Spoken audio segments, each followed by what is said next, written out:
Hi, welcome back to Everyday Behavior. My name is Mary Ann Shepard, and this is the fourth video in our series this month on returning to the classroom after COVID. So a lot of our kids, like we've talked about, are coming with new fears and new anxiety because of the unpredictability of the last 18 months.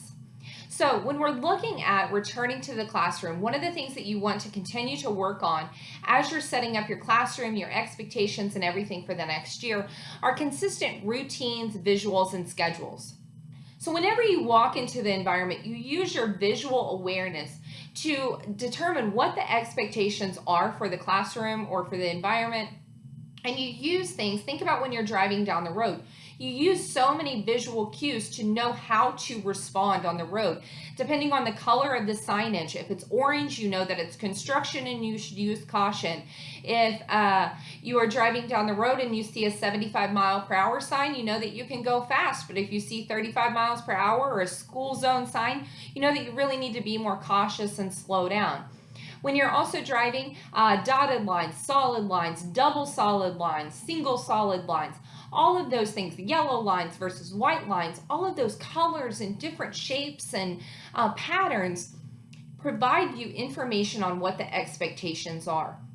And so how can you use these visuals and how can you use things in your classroom that are visual to reduce the anxiety and to make clear expectations? Because if you're driving down the road and there are no lines on the road, or there is no speed limit posted, or you don't know where you're going and you don't have a GPS, your anxiety is really high. And so how in your classroom can you give students that GPS, that clear rules to explain what it is that they are expected to do so that their anxiety is lower? Because when we know what to expect, when life is predictable, our anxiety is lower and we have more resources to focus on learning and paying attention to what is happening in the environment versus trying to figure out how to behave or respond in the environment. So what are things that you can do? The things that you want to focus on is how can you be consistent in the classroom? So that's consistency with routines, consistency with the schedule, and consistency with the rules. How can you make their daily life predictable? And how can you provide those clear expectations?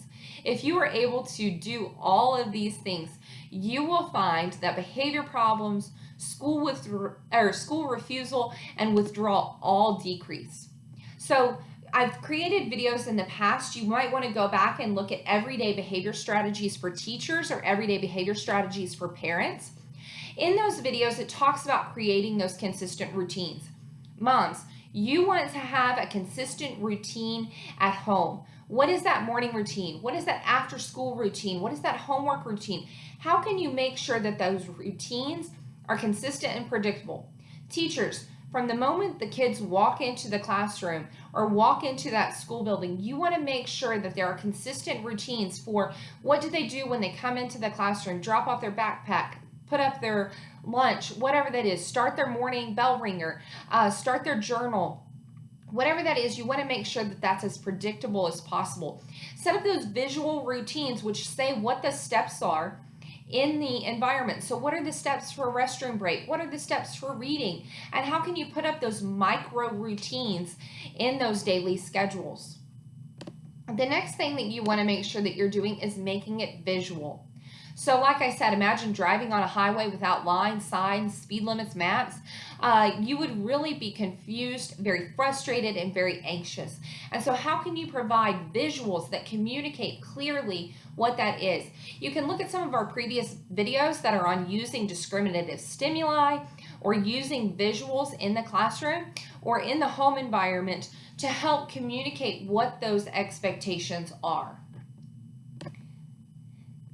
The last thing you want to do is make it predictable or be consistent. So when you consistently apply the rules, when you consistently follow the schedule, when you consistently follow those routines, then students begin to learn habits. And when habits are established, then you see fewer behavior problems and you really see that students are able to spend more energy on learning rather than focusing on the environment. You also want to make sure that you're preparing change or preparing students for change in the schedule.